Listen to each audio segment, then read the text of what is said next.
Hop.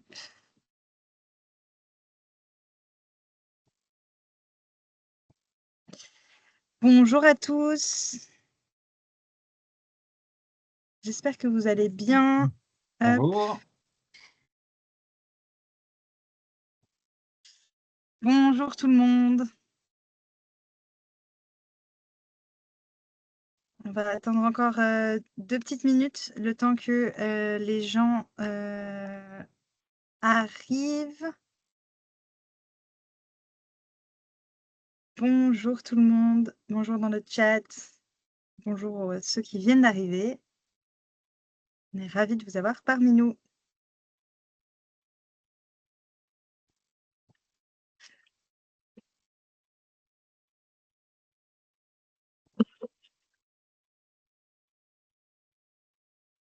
Hop. Bonjour Maude.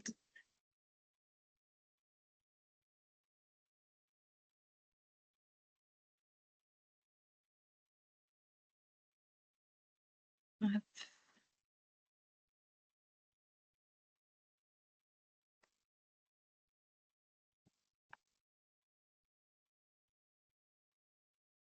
Bonjour Olivier. Et d'ailleurs, en attendant les autres, peut-être que dans le chat, vous pourriez nous dire, pour ceux qui veulent bien sûr partager, à quel point vous êtes à l'aise avec la thématique de la parentalité numérique.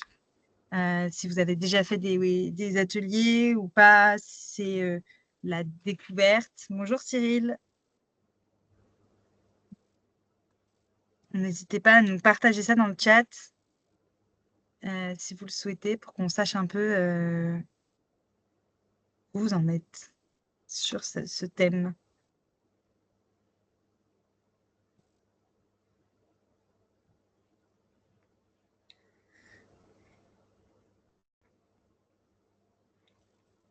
Non.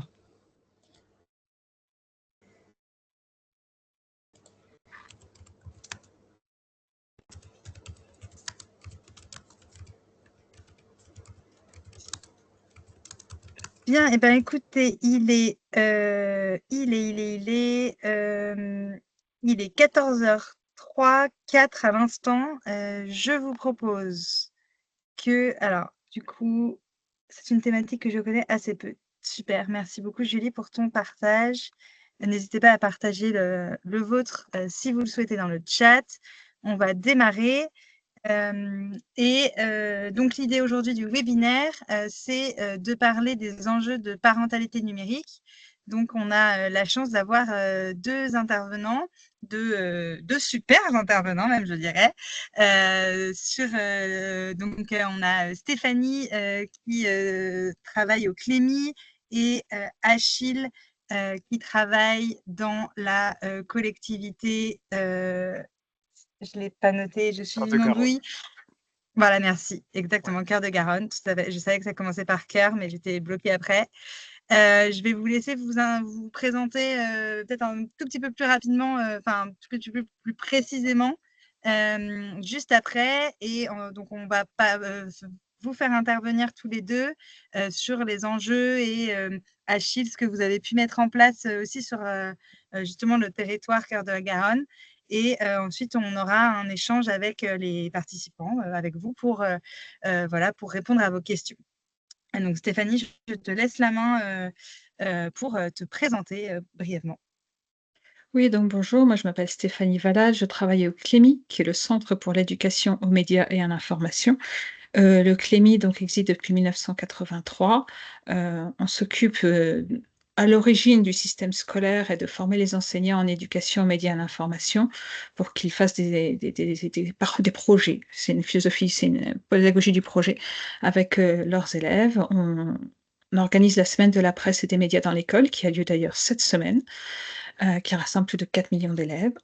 C'est la plus grosse opération du ministère de l'Éducation nationale dont nous sommes dépendants. Nous dépendons du ministère de l'Éducation nationale et depuis 2016, nous faisons aussi de la parentalité numérique. Voilà.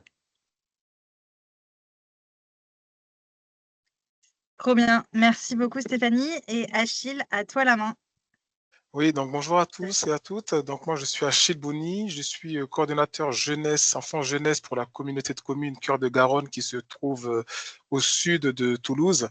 Donc depuis 2019, cette communauté de communes soutient deux actions complémentaires donc pour répondre aux effets de la fracture numérique et soutenir une éducation numérique citoyenne éclairée. Donc c'est un projet qui est porté par la CAF de Haute-Garonne dans le cadre des fonds publics et territoires, donc sur l'axe appui aux démarches innovantes pour une période de 4 ans reconductible. Donc ça s'inscrit aussi dans la convention territoriale globale de la collectivité. Voilà, donc après, je vous en dirai peut-être un peu plus, mais du coup, on a quand même des axes de travail assez forts. L'idée, c'est de former des ambassadeurs du numérique sur le territoire, donc à tout ce qui est jeux vidéo, codage, éducation, décryptage de l'info, apporter aussi une éducation critique des médias du numérique auprès de la jeunesse du territoire et accompagner les familles effectivement autour du numérique, tout ce qui est prévention, parentalité, cadre légal, contrôle parental, etc. Et donc tout ça à travers l'organisation d'événements annuels, voilà, créatifs, éducatifs, pour sensibiliser aux nouvelles technologies pour le grand public. Trop cool. Merci beaucoup pour vos présentations et merci beaucoup d'être là aussi parmi nous aujourd'hui. Stéphanie, je vais te laisser la parole sur justement quels sont les enjeux aujourd'hui et pourquoi est-ce que, bon, on s'en doute un peu pourquoi est-ce que la parentalité numérique est importante, mais il y a plein d'enjeux qui sont liés à la parentalité numérique auxquels on ne pense pas forcément toujours et du coup, avec plaisir pour que tu partages tout ça. Oui, donc je vais partager mon écran.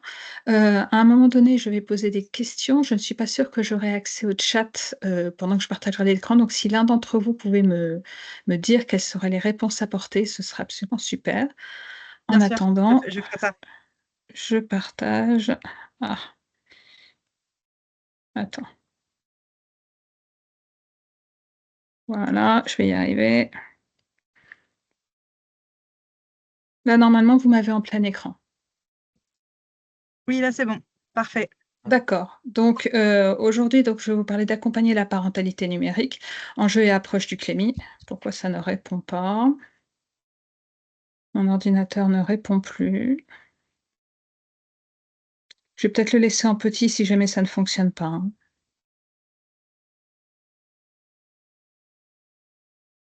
Voilà, est-ce que ça vous voyez? Ouais. On voit en grand et c'est toujours la première page. Et si je fais ça, ça bouge ou pas? Non, Pourquoi ça ne fonctionne-t-il pas? Bon. Bon. Et en plus, je n'ai plus de curseur, c'est formidable. Je vais arrêter le partage si j'y arrive. Je suis absolument désolée, je ne sais pas ce qui se passe. Je ouais, vais, c'est les joies du direct. oui, Ouais. voilà. Sinon, de toute façon, je le ferai, sans support. Je suis absolument désolée. Ce Est-ce serait que vraiment sinon très tu veux dommage. me l'envoyer pour que je le fasse?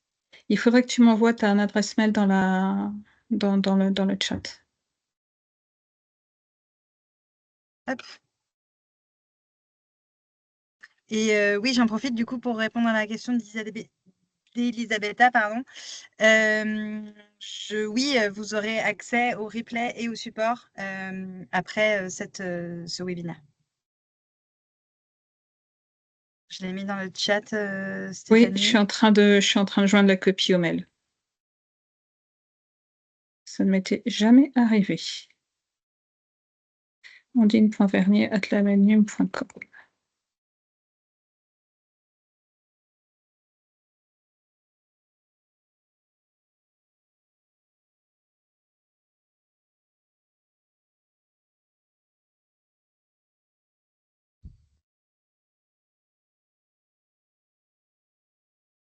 Voilà. J'envoie même sans objet. Normalement, c'est parti.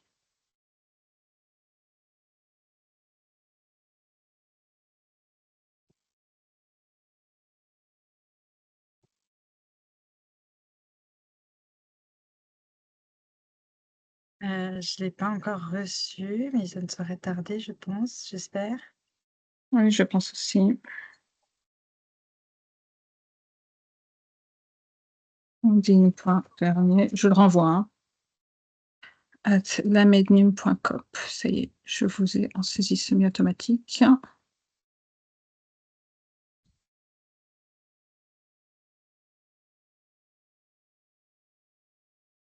Je vous l'ai envoyé 2 fois.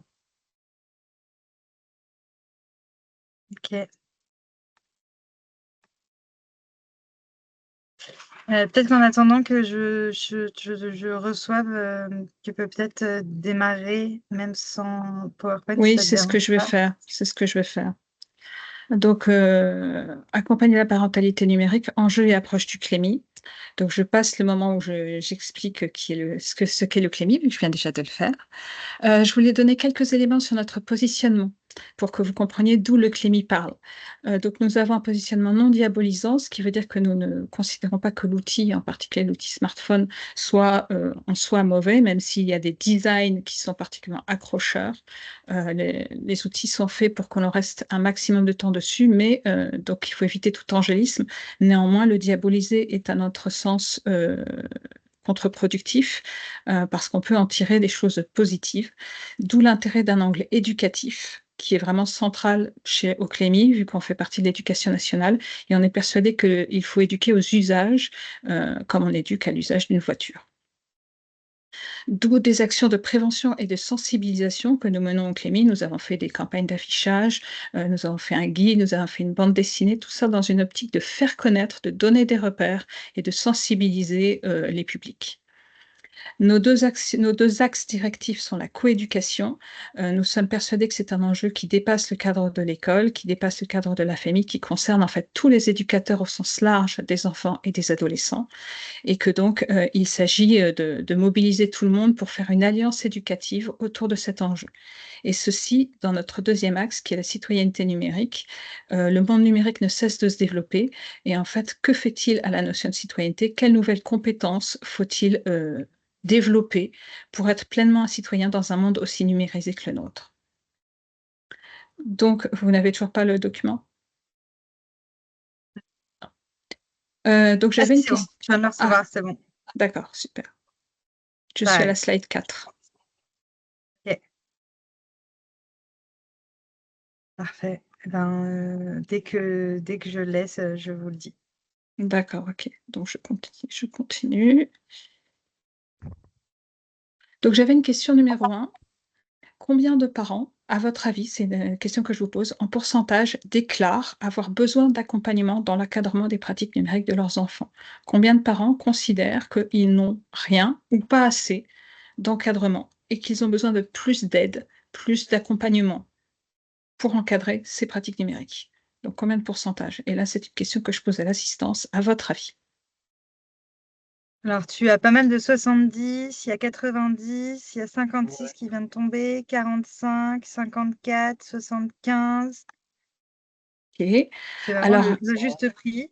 oui, c'est le juste prix, mais c'est 30%, très bien, 30, c'est très 30%. bien.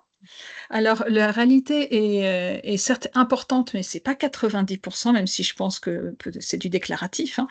Je me suis basée sur l'enquête qui est du livre blanc de l'Open avec l'UNAF, édition 2024. Donc c'est une enquête qui fait référence, dans parentalité numérique, et selon laquelle 53% des parents éprouvent un besoin d'accompagnement.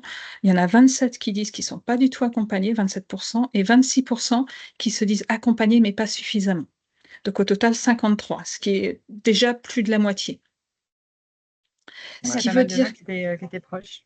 oui, oui, oui, mais c'est en fait, intuitivement, on mettrait difficilement moins de 50% en fait. Mais 90%, ce serait vraiment énorme. Donc d'où le premier enjeu que je voulais souligner, parce que j'ai souligné 3 enjeux dans ma présentation, 3 enjeux à la parentalité numérique, à la prise en charge de ce problème. C'est que d'abord, premièrement, c'est un problème de société. On a une omniprésence des écrans, alors même qu'on nous dit de les limiter. Il y en a dans les salles d'attente, il y en a dans les lieux d'accueil des enfants, il y en a dans nos maisons, une dizaine en moyenne, il y en a au travail. Donc, les écrans sont omniprésents et on a aussi des discours anxiogènes et culpabilisants des médias sur le fait qu'on en consommerait trop et que les enfants en particulier en seraient les victimes. D'où le Je fait coupe qu'on a juste Stéphanie, mais juste pour te dire que je partage le PowerPoint là, Ah, sur génial. la bonne slide, je pense. Super. Oui, c'est ça, super. Donc, il n'est pas tout à fait passé, mais c'est pas grave, ça va très bien aller.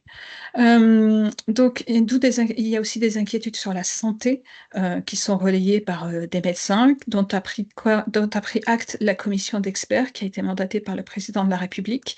Dans son rapport Enfants-écran à la recherche du temps perdu, elle insiste justement sur, entre autres, c'est pas du tout le seul axe de ce travail qui est beaucoup plus complet, elle insiste notamment sur les risques somatiques qui sont assez bien avérés, l'obésité, le risque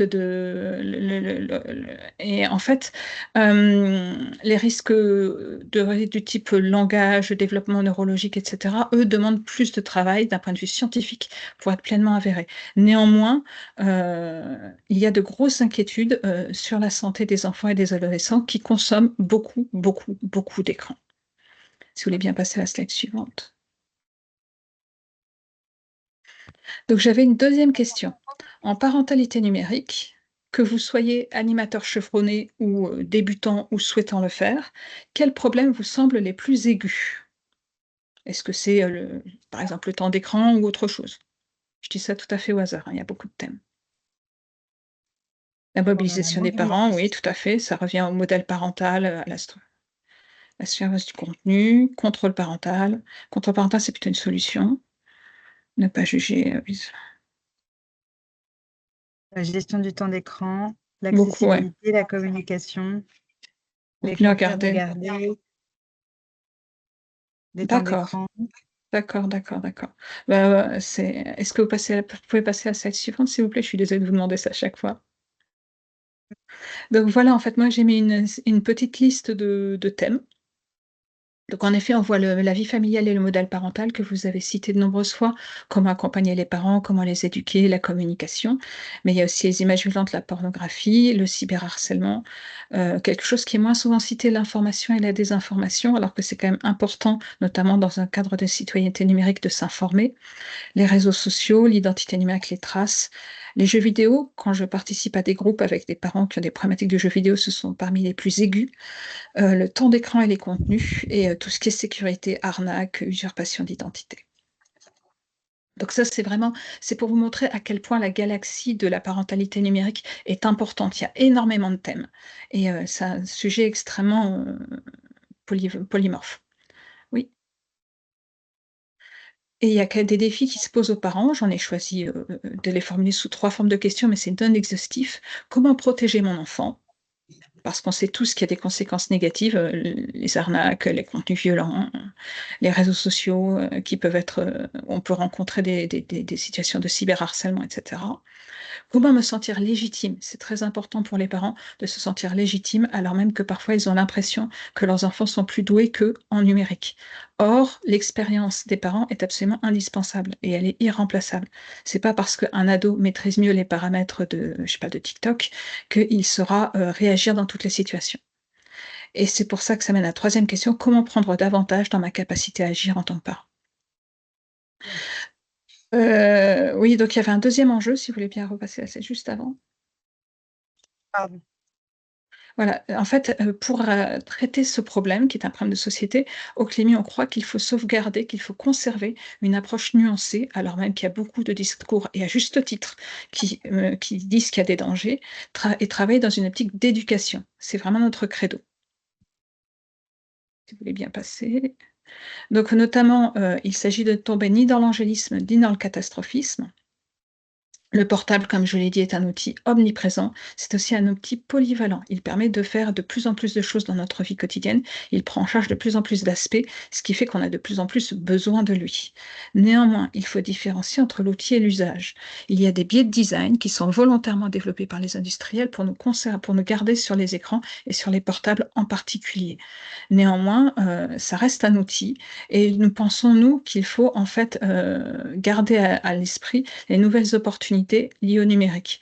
Je donne souvent l'exemple de l'information. Quand j'étais jeune, il y a quelques années.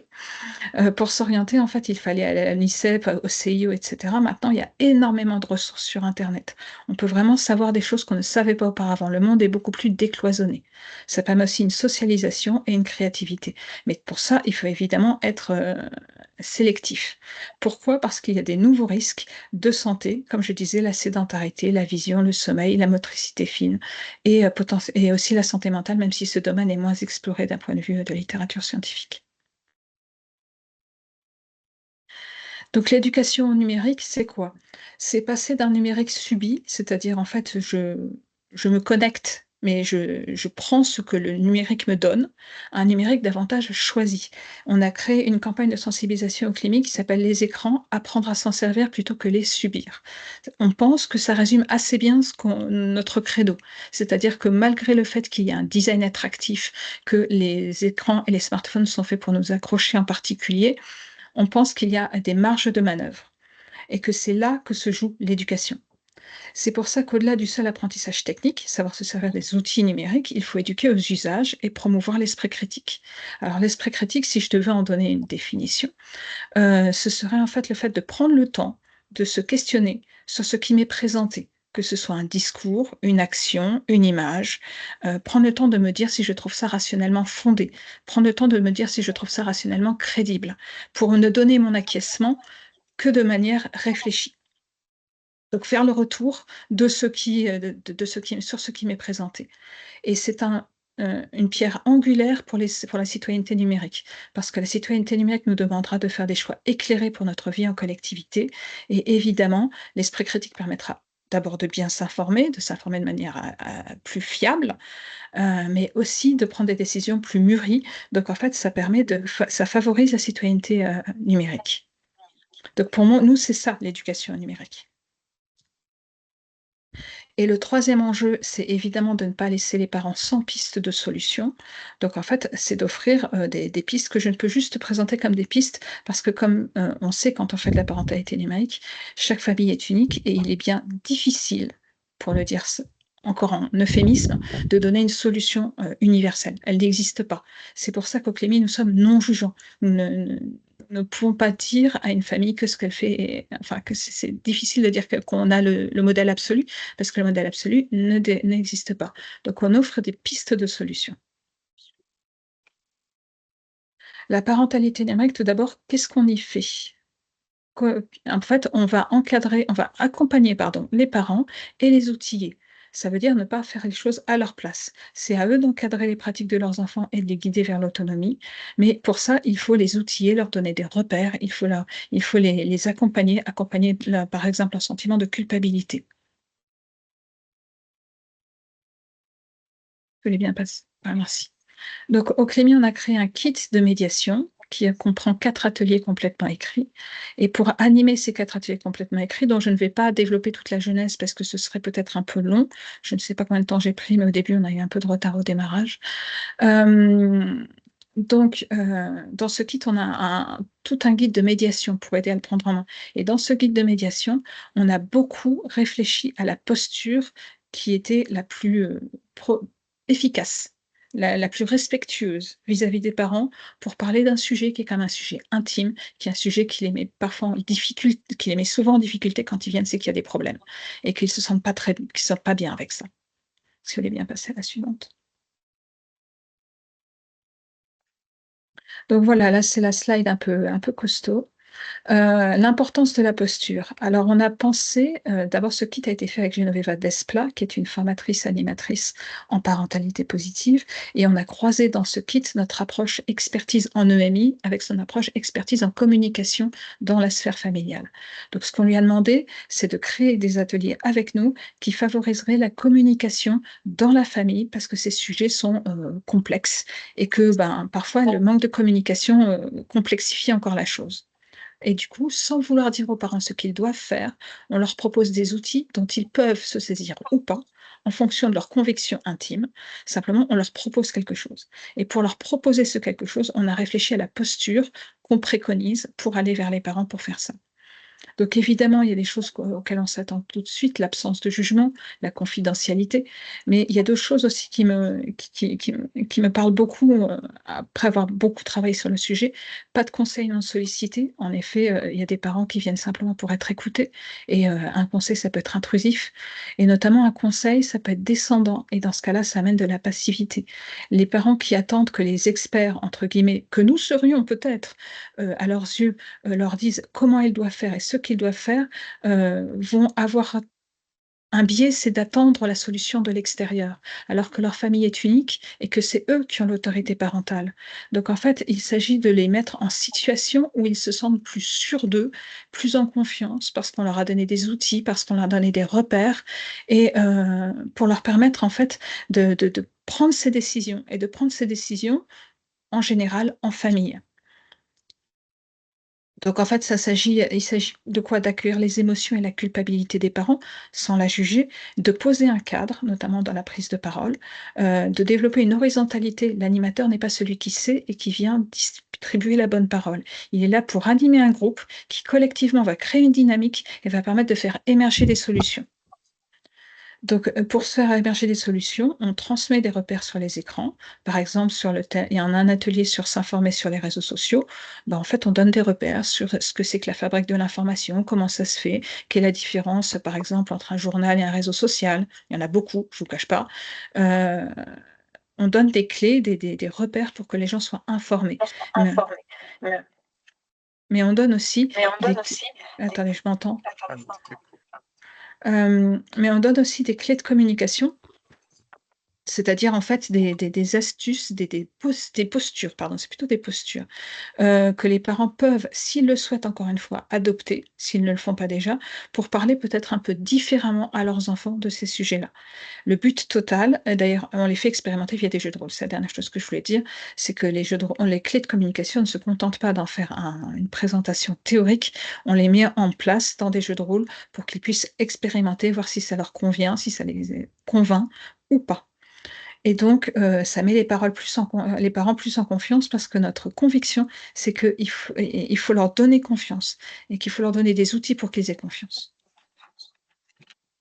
Donc ça, c'est la posture que nous avons. Donc, je voudrais terminer par quelques pistes de choses qu'on pourrait dire, qu'on pourrait mettre en place. Arrêter les injonctions contradictoires, parce qu'il y a des écrans partout, et je pense qu'on ne pourra pas les enlever, évidemment. Mais au moins, dans ce que nous faisons, nous, éviter de recourir toujours aux écrans. Vu qu'il s'agit justement d'en limiter, d'en limiter l'utilisation. Par exemple, en codage, on peut très bien imaginer découvrir ce que c'est qu'un algorithme sans manipuler d'écran.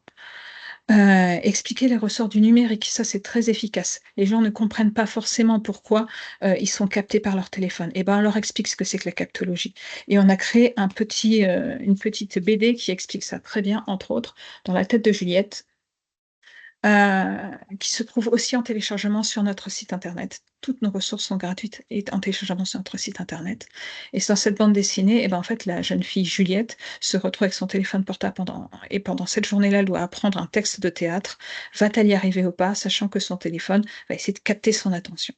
Et donc, il y a des explications sur comment ça fonctionne.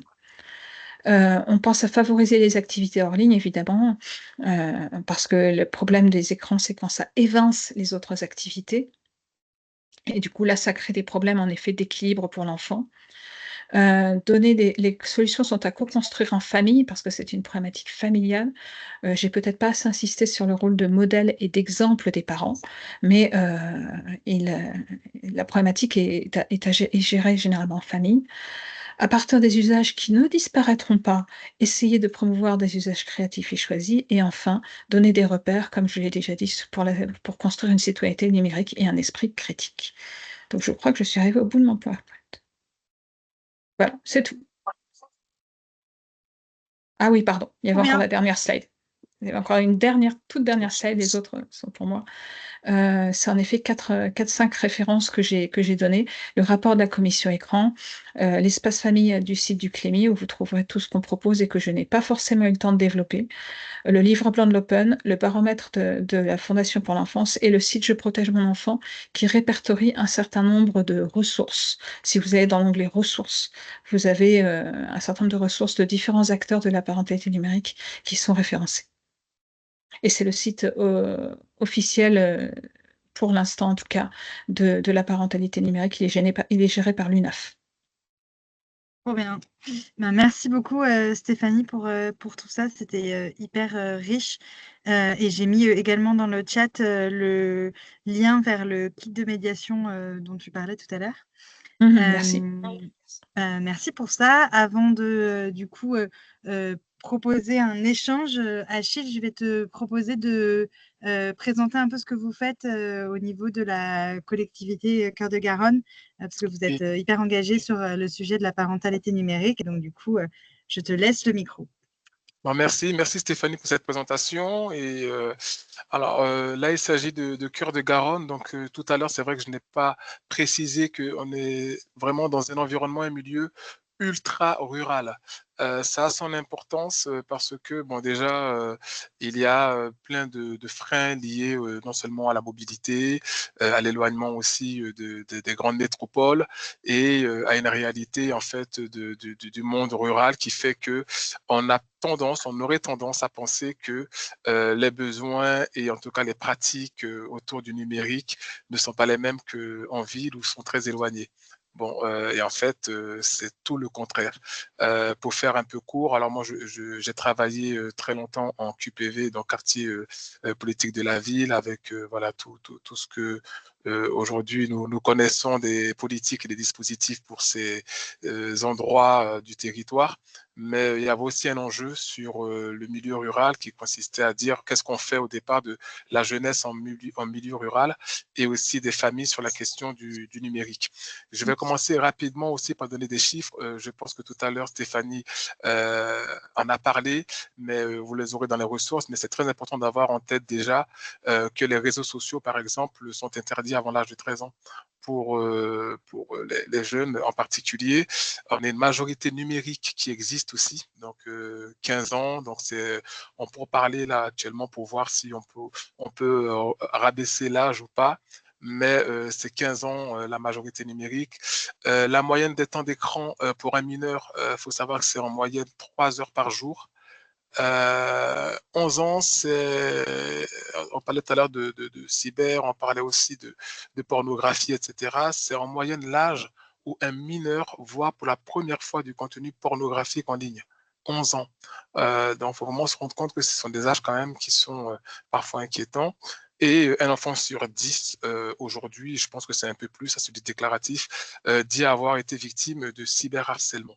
Voilà, donc tout ce contexte aussi pour dire qu'effectivement, il est très important d'avoir cette approche autour de l'éducation au numérique. Et ça, c'est vraiment très important de l'avoir en tête.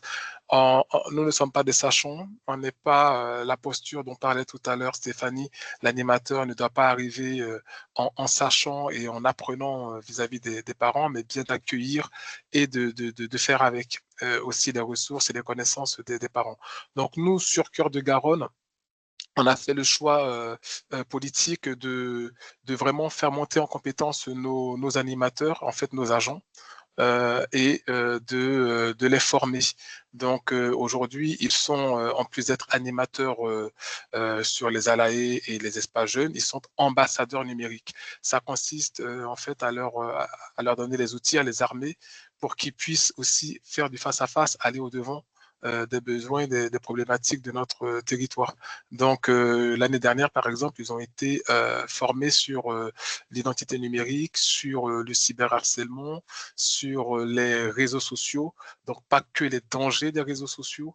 Il est très important aussi de ne pas diaboliser. Donc tout à l'heure, ça a été dit, la diabolisation, il n'y a rien de pire que d'avoir qu'un seul angle de lecture. Au contraire, le numérique peut aussi avoir son utilité et peut être un outil formidable.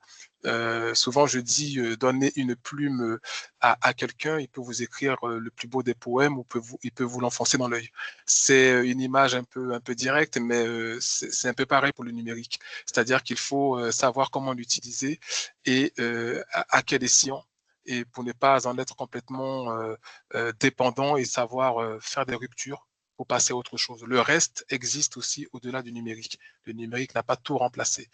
Donc, ces ambassadeurs sont aujourd'hui outillés pour intervenir donc, sur les accueils de loisirs, sur de la sensibilisation, de l'écoute, avoir les premiers gestes en fait pour pouvoir accompagner ou répondre à des questions d'un enfant ou d'un jeune, ou accueillir des familles, intervention sur les espaces jeunes, sur les établissements scolaires, et aussi entre pairs, parce que on parle souvent du public vers qui on peut emmener de la connaissance, ou en tout cas de l'écoute et un accueil, mais il est important aussi que nous nous rassurions et qu'on a les compétences et les moyens pour. Voilà, c'est comme si on recevait une personne qui avait une pathologie, il nous en fait part. Si on est outillé et on est compétent pour, on va lui prodiguer peut-être les premiers soins, mais il faut être aussi en capacité de dire à la stop, ce n'est plus de mon recours, ce n'est plus de mon ressort, je vais orienter, soit vers un psychologue, soit vers quelqu'un qui est vraiment qualifié. Voilà, donc il faut aussi savoir accueillir. C'est un peu comme pour le handicap. Est-ce qu'à un moment donné, on est dans de l'accueil tout azimut, ou est-ce qu'on est en capacité d'identifier, de dire, bon voilà, là aujourd'hui j'ai un réseau, voilà, il y a Clémy par exemple, il y a d'autres réseaux qui sont autour de moi pour pouvoir dire, tiens, je vais orienter parce qu'il y a des professionnels qui vont accueillir. Il y a l'information jeunesse, il y a tous des réseaux qui existent. Donc, on a monté, nous, on a eu un peu l'idée de monter en fait un événement, un projet autour du numérique. Donc vraiment le numérique détendu.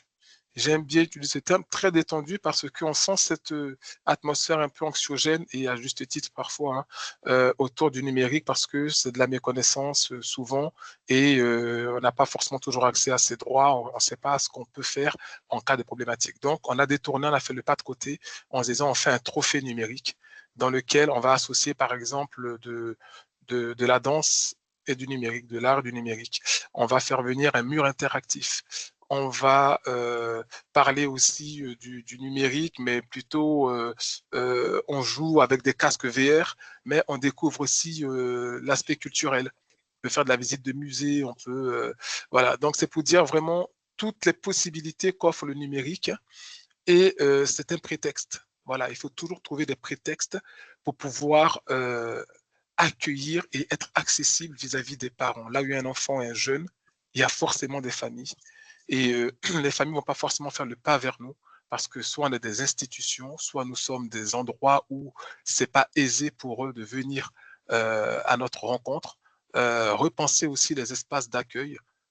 Pas plus tard que ce matin, j'étais encore sur une structure où, bon, après, avec les effets aussi de Vigipirate, etc., et même du Covid, on accueille aujourd'hui, la plupart du temps sur nos structures, les parents à la porte, devant l'établissement, et ils n'entrent pas dans l'univers de leurs enfants, de leurs jeunes, pour ne serait-ce que partager un peu ce qu'ils vivent et avoir un peu une chance de tirer une ficelle pour entamer une conversation.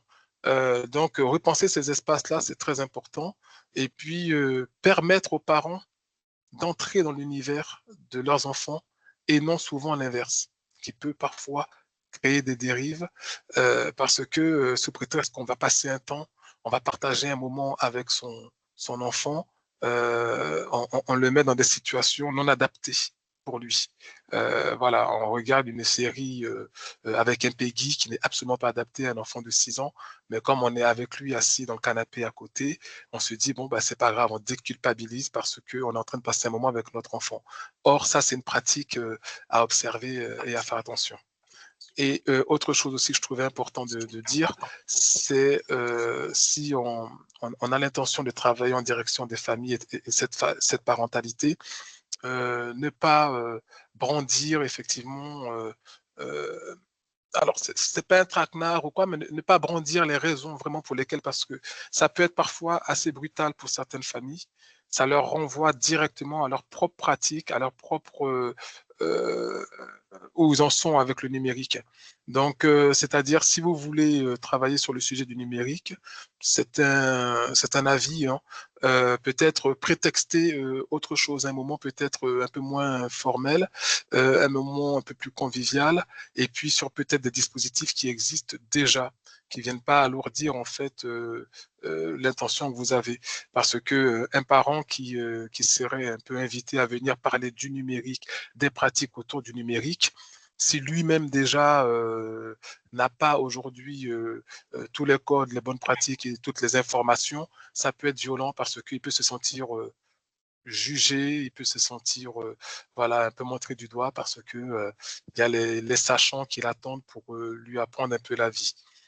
Pour ainsi dire. Donc, c'est vraiment pas évident cette question de parentalité. Moi, au départ, c'est sûr que quand Andine, voilà, m'a sollicité pour venir un peu parler de l'expérience, il y a plusieurs angles d'approche et je me dis, vous qui êtes pour la plupart de ce que j'ai pu comprendre des techniciens et puis des femmes et des hommes de terrain qui êtes au contact direct des familles, ça va dépendre de plusieurs choses, au moins déjà de vous, vos appétences, vos qualités et puis la conviction que vous allez mettre aussi dans votre démarche éducative. C'est-à-dire si vous trouvez qu'aujourd'hui, il est très important pas de Exactement. banaliser, mais de rendre accessible le numérique.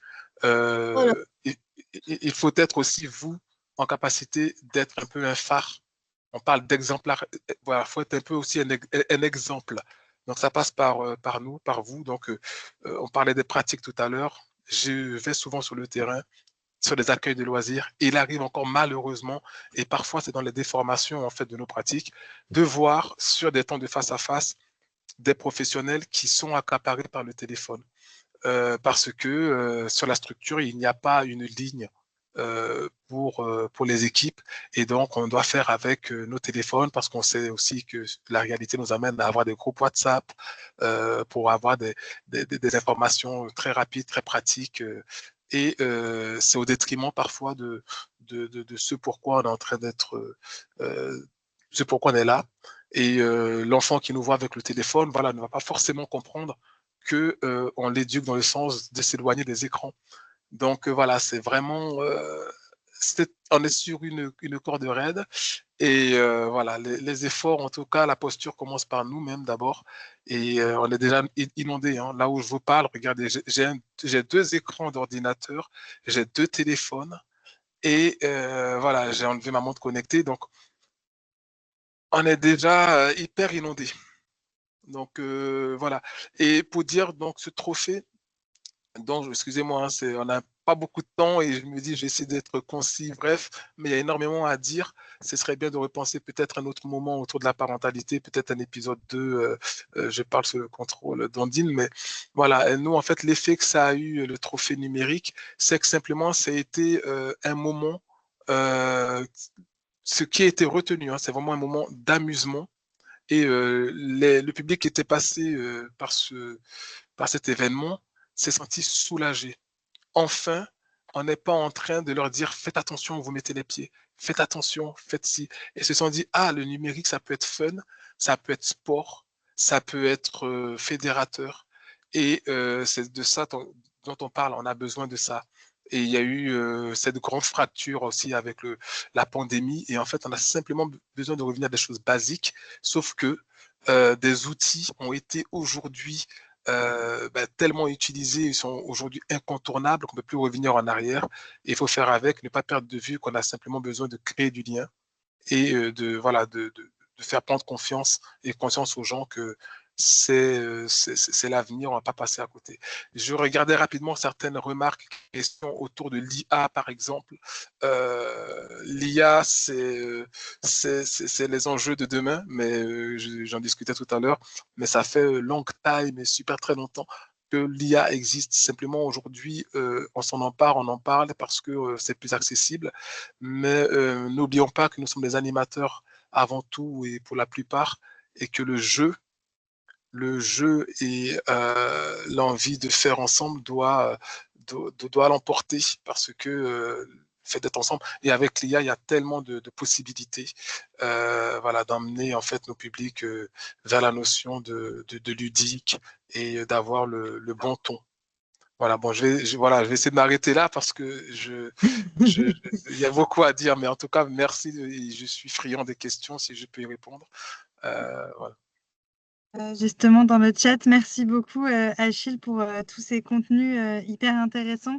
Et Clara notamment partageait que quand elle fait des ateliers, elle attend les parents avec le portable dans la main. Donc c'est vrai que ça donne aussi le ton faut pas du tout avoir de portable autour de soi. Et merci pour tout ça et avec plaisir pour faire un volume 2 sur les trophées que vous avez pu organiser de manière plus détaillée. On peut carrément réfléchir à tout ça et je pense que certains seront friands de votre expérience à Cœur de Garonne.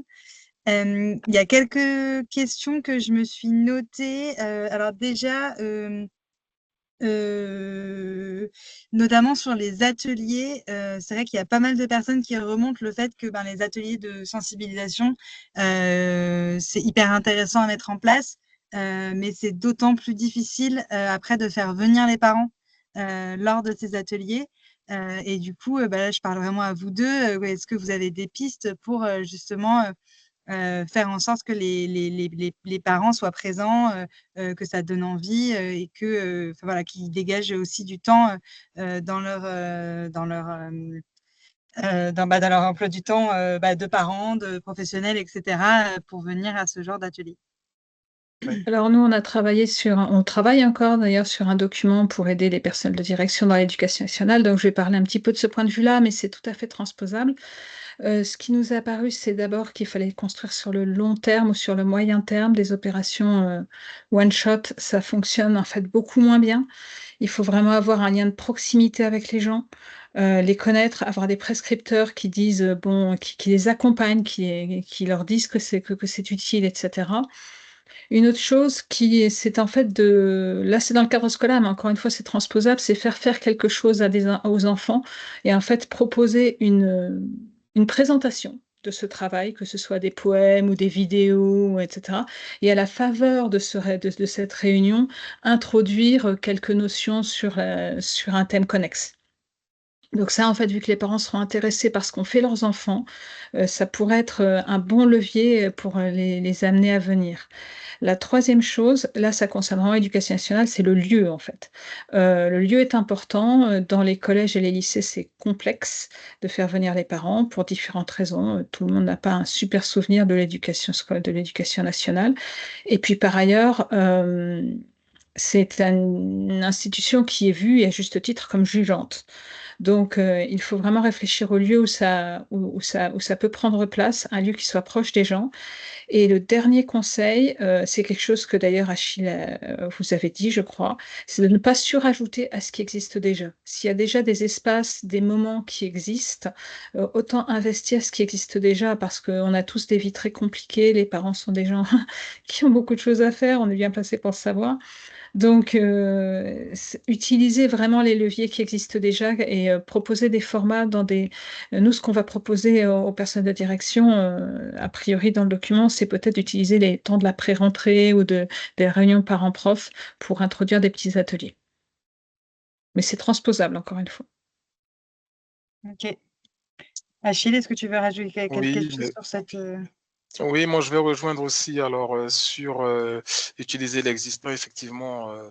On multiplie énormément les dispositifs et puis du coup ça crée aussi des temps qui doivent venir s'ajouter. Voilà, donc ça été dit, c'est important d'identifier par exemple voilà en péri on a des dispositifs comme le classe, on a plein de dispositifs qui peuvent aller aussi chercher à travailler la parentalité, la restitution effectivement. Donner à voir ou en tout cas aux familles, aux parents. Je pense que ça valorise non seulement le travail des professionnels que vous êtes, ça va mettre aussi en avant l'implication, la créativité et ce que les publics vont pouvoir faire.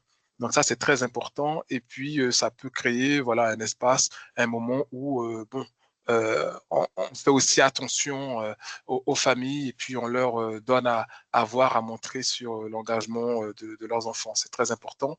J'en parlais tout à l'heure très rapidement, mais des temps conviviaux, vraiment des temps où on n'attend rien, on demande rien vraiment, juste de se rencontrer, d'être ensemble. Et ça peut être la porte ouverte à plusieurs sujets, y compris le sujet du numérique qui nous emmène ici aujourd'hui. Euh, et, euh, et je pense que voilà, rester aussi sur aussi du spontané. La spontanéité, c'est vraiment quelque chose aujourd'hui, c'est pas toujours évident de la mettre en place parce qu'on est très cadré, on est régi par des cadres et puis on a du temps qui est compté, voilà. Donc, on a du mal à laisser la place un peu à du spontané. Concrètement, comment ça peut se mettre en place? Le parent arrive, il vient récupérer son enfant. On a peut-être mis de l'affichage ou on a prévu un QR code ou quelque chose qui vient l'interpeller, mais bon, c'est en libre service. Et en tout cas, on sait que c'est un moment où il est là, présent, le parent, mais on a prévu de l'accueillir même de manière différée. Et puis, penser aussi à donner la parole aux parents par le biais soit de questionnaires de satisfaction ou alors d'enquêtes pour savoir aussi où ils en sont, ce qu'ils souhaiteraient pouvoir faire ou aller recueillir aussi un peu leurs envies au-delà de leurs besoins parce que c'est important aussi de les mettre dans la boucle, que ce soit dans l'éducation nationale ou que ce soit sur les accueils périscolaires ou extrascolaires, parce que on parlait tout à l'heure de co-éducation, ou en tout cas de continuité éducative. L'enfant, le jeune va traverser une journée où c'est entre les mains de différents professionnels et c'est à nous de faire en sorte que ce soit le plus fluide possible et qu'on soit dans une complémentarité pour que on atteigne tous le même but puisqu'on travaille tous avec le même public. Voilà. Ah, par contre, du coup, on dit on n'entend plus, le micro est coupé. Bien vu, désolée, c'est ma classique. Merci beaucoup pour ces réponses. Il y avait une question aussi sur la formation. Tu parlais de formation Achille et juste avant de rebondir sur, que je te donne la parole sur cette question-là, parce que c'est toi qui en as parlé. La Mednum, je vais faire un peu de l'autopromo, mais pour les conseillers numériques et médiateurs numériques, la Mednum propose, une formation, un module complémentaire sur justement l'accompagnement à la parentalité numérique sur 2 jours et qui rentre dans vos modules complémentaires qui sont pris en charge dans le cadre du dispositif conseiller numérique. Donc, vous pouvez tout à fait vous y inscrire ou en tout cas sensibiliser l'organisme de formation qui est sur votre territoire pour créer justement des sessions qui ne soient pas annulées parce qu'il y a des gens, il y a suffisamment de personnes et ça, on peut carrément réfléchir à ça ensemble, Tiffany, pour qu'en effet les sessions ne soient pas annulées. Mais peut-être que tu as d'autres formations qui peuvent aider les conseillers médiateurs numériques, Achille, Ah oui, ou alors nous, on a Stéphanie d'ailleurs. ah oui, oui, nous avons travaillé avec le Centre régional d'information jeunesse, donc le CRIJ Occitanie. Il faut savoir qu'il en existe, il y a 18 centres en France et donc ils font la promotion donc de l'information pour la jeunesse, hein, donc sur différentes thématiques autour de la jeunesse, mais pas que en direction de la jeunesse, mais forcément des familles aussi. Mais les thématiques de l'IJ sont construites autour de voilà de travailler, du parcours, se loger, s'engager, se distraire, partir à l'étranger, prendre soin de soi, etc. Et on a eu donc une professionnelle de notre centre régional qui est venue former nos animateurs sur les thématiques que je vous disais tout à l'heure. Donc après, c'est nous qui construisons aussi un peu le parcours de formation. Après, il existe plein d'autres organismes. Nous, on a choisi de travailler avec le CRIJ Occitanie parce que c'est un véritable réseau et qui est présent sur tout le territoire français. Donc voilà pourquoi on a fait ce choix. Hop, allô, je ne sais pas si je suis audible. Trop bien, merci beaucoup. Ah, Est-ce que Stéphanie, tu as des ressources supplémentaires ou des Oui, alors formations? Oh oui, on a différentes choses, des ressources supplémentaires, comme je vous ai dit, il y a différents ouvrages qui permettent de vulgariser. Je pense notamment à la BD Dans la tête de Juliette dont je vous ai parlé brièvement. Je vous laisse la découvrir sur le site parce que c'est pas le lieu d'en parler, trop longtemps, mais dedans, il y a vraiment des outils pour comprendre comment un téléphone numérique fonctionne sur la base d'une fiction. Donc c'est pas un ouvrage théorique. Et on a créé en effet le kit de médiation dont je vous parlais et il m'arrive de faire des webinaires d'accompagnement à la prise en main de ce kit de médiation.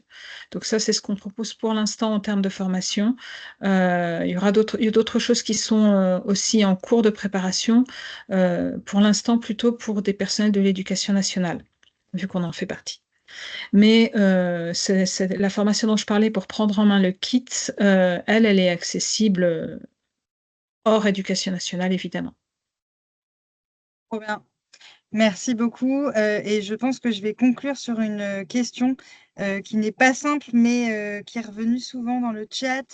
Et je vais faire, c'est un peu deux questions en un. Il y avait une remarque de dire que certains parents ont aussi du mal à montrer l'exemple parce que eux-mêmes ont une manière d'aborder le téléphone, de consommer le numérique qui peut sembler problématique ou qui peut, eux, leur sembler pas forcément le bon modèle. Comment est-ce qu'on arrive à éduquer les parents, que ce soit ces personnes-là ou les parents de manière plus globale, sans les faire culpabiliser et les faire oui, culpabiliser, soit sur la manière dont ils éduquent leur enfant, soit sur la manière dont eux consomment les écrans, le numérique, etc. Je ne sais pas si du coup ma question était très claire, parce que du coup j'ai fait un mix entre deux, mais... Non, il s'agit en fait de la culpabilité des parents et du modèle familial, en fait, de la difficulté d'être exemplaire. Je suis désolée, Achille, à chaque fois je prends la parole en premier, Non, c'est non, très mais je te gênant. laisse volontiers. Non, C'est très, c'est très parfait. gênant. Donc en fait, comme je disais, en fait, dans la présentation de notre posture, en fait, l'idée c'est qu'ils prennent conscience, mais ils ne prendront conscience, à notre avis, si on commence pas par les culpabiliser, par leur donner les bonnes pratiques. Il faut vraiment, comme disait Achille, les laisser parler, les laisser venir. Et je me souviens d'un focus group auquel j'ai participé et une maman expliquait que elle avait vu sa petite fille, mais vraiment jeune, je sais plus si c'était 2 ou 3 ans, qui prenait son petit faux ordinateur avec elle aux toilettes. Et elle lui demande pourquoi fais-tu cela? Et la petite fille qui dit mais je fais comme toi. Et la maman ne s'était jamais vue faire. Elle ne s'était jamais rendue compte qu'elle prenait son téléphone aux toilettes. Il a fallu que sa fille le lui dise. Donc le chemin de la prise de conscience peut être long et l'exemplarité, j'ai envie de dire, c'est extrêmement dur de dire à quelqu'un qu'il doit être exemplaire. C'est extrêmement, exigeant et je pense que personne ici, parmi nous, ne peut se targuer d'être exemplaire. Donc ce qu'il faut, c'est vraiment, comme j'ai essayé de le dire, aménager les marges aussi. C'est-à-dire, il y a vraiment des usages qui sont problématiques, ça oui, mais il faut aussi jouer sur, progressivement des petits pas sur les marges, en fait, sur ce qu'on peut faire, avec ces outils qui sont extrêmement, addictifs pour tout le monde. Je te laisse la Ouais. parole, Achille. Oui, oui. Et puis merci, on est aux prémices aussi de quelque chose. Il faut savoir que la plupart des générations des parents dont on parle sont des parents qui ne sont pas nés avec l'Internet, qui ne sont pas nés avec les réseaux sociaux. Voilà, moi je travaille avec des espaces jeunes et beaucoup. Il y en a qui, enfin, moi en tout cas, je suis parent d'enfants ou d'adolescents. Et je n'ai pas connu tout le temps les réseaux sociaux. Je connaissais encore les cartes à puce, etc. Et en fait, c'est les générations dont on parle, ce sont des enfants qui sont vraiment nés avec tout cet environnement numérique autour. Donc, il y a des pratiques, comme tu le disais, Stéphanie, à partir de l'âge de 3 ans, parfois même c'est instinctif. Et on voit aussi cette capacité, c'est tellement intuitif quand on leur met un objet numérique entre les mains, la manière dont Mmh. ils l'appréhendent, ça va très vite. Donc, j'ai envie de dire, pour répondre à la question, les parents déjà qui culpabilisent, bon, devraient prendre du recul et surtout aussi écouter leurs enfants, leurs jeunes Mmh mh. et Mmh voir mh. ce qui se passe à côté parce que il vaut mieux davantage entrer dans l'univers de son enfant pour mieux comprendre que vouloir le faire entrer dans le sien. Parce que ils vont vite comprendre aussi que aujourd'hui, il y a une nécessité, l'information, la prise d'information, le dialogue, la communication ne se passe plus toujours sur les mêmes canaux et à la même vitesse. Et il y a cette boulimie de vouloir à un moment donné avoir 10 000 informations à la minute, d'où les garde-fous derrière de éduquer à la critique, éduquer à comparer les sources, etc. Mais on est aujourd'hui dans cette consommation abondante, qu'on veuille ou pas, et on est un peu asphyxié, mais ça permet aussi de dire, bah, finalement, c'est pas nous qui devons culpabiliser, de se sentir coupable, on doit aller chercher de l'outil ailleurs, et ça ouvrirait complètement les champs du possible. Je ne suis plus coupable parce que je ne suis pas outillé, ce n'est pas de ma faute. Je vais accepter dès lors que on m'accompagne sur ce sujet pour que je puisse être aux côtés de mon ado, de mon enfant. Donc, c'est peut-être voir un peu le paradigme à l'envers. Et bon, après, c'est humain de culpabiliser parce qu'on a tous envie du meilleur pour nos enfants. Mais il faut les observer, encore une fois de plus, les écouter. Et puis, voilà, ne pas avoir la prétention d'avoir inventé le fil à couper le beurre parce qu'on est beaucoup, pour la plupart, des générations qui n'ont pas connu ces réseaux sociaux. Trop bien, un immense merci à tous les deux. Je vais devoir en effet couper cette visio parce qu'on est pas mal enchaîné. Et puis voilà, mais j'ai bien noté, Achille, que tu étais partant pour un deuxième volet. Donc, je n'hésiterai pas à te solliciter.